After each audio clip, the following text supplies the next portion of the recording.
তো আশা করি সবাই ভালো আছেন। তো আজকে একটা বিষয় নিয়ে কথা বলবো, সেটা হচ্ছে কপিরাইট ইস্যু বা পলিসি ইস্যু। তো দেখতেই পাচ্ছেন আমারও কিন্তু পলিসি ইস্যুটা শো করতেছে, এখানে আইডিতে অনেকেরই শো করতেছে।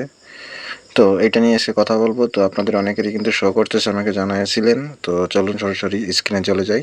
তো এখানে অফিসিয়াল যে ফেসবুক অ্যাপসটা সেটা আপনি ওপেন করবেন এবং এখান থেকে চলে যাবেন আপনার প্রফেশনাল ড্যাশবোর্ডে। তো এখানে প্রফেশনাল ড্যাশবোর্ডে যাওয়ার পরে কিন্তু আপনি দেখতে পারবেন যে আপনার আইডির কী অবস্থা। তো এখানে দেখতে পাচ্ছেন আমার কিন্তু পলিসি ইস্যুটা দেখা যাচ্ছে।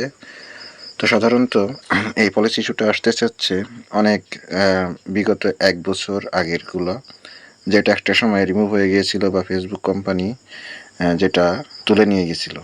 এটা কিন্তু আবার নতুন করে দেখা যাচ্ছে। এটা অনেকের আইডিতেই হচ্ছে, যাদের পুরাতন ইস্যু ছিল ওইগুলোই দেখা যাচ্ছে, নতুন কোনো ইস্যু কিন্তু শো করতেছে না। তো সেক্ষেত্রে আমি বলবো যে ঘাবড়াবেন না, কাজ করে যান।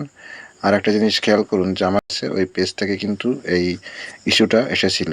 আর পেজ থেকে ইস্যু আসলে এটা সাধারণত আইডিতে ইফেক্ট পড়ে। তো এখান থেকে কিন্তু আপনি বিভিন্ন উপায়ে কপিরাইট ইস্যুগুলো রিমুভ করতে পারবেন।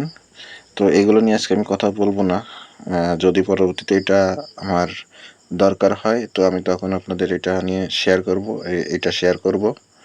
তো এখন ব্যাপারটা হচ্ছে যে সাবমিট করা যাবে, এগুলো সমাধানও করা যাবে, সবই করা যাবে। কিন্তু আমি বলবো আপনি 2 থেকে 5 দিন একটু অপেক্ষা করুন, এভাবেই থাকুক, দেখুন কি হয়। তো আমার মনে হয় যে এটা হচ্ছে ফেসবুক আপডেটের কারণে এই সমস্যাটা হচ্ছে। আর এখান থেকে আপনি সব কিছুই সাবমিট করে এই সমাধানটা করতে পারবেন। তো এটা নিয়ে ঘাবড়াবেন না। তো আপনি কাজ চালিয়ে যান। আর ফেসবুকে খুব সাবধানে কাজ করতে হবে এখন, এটা বলে রাখি। এই হচ্ছে কথা। তো এটা নিয়ে একদম চিন্তা করবেন না। তো নতুন কোনো ভিডিও নিয়ে আবার দেখা হবে। আর ভালো থাকবেন, সুস্থ থাকবেন, আর সুন্দরভাবে ফেসবুকে কাজ চালিয়ে যান।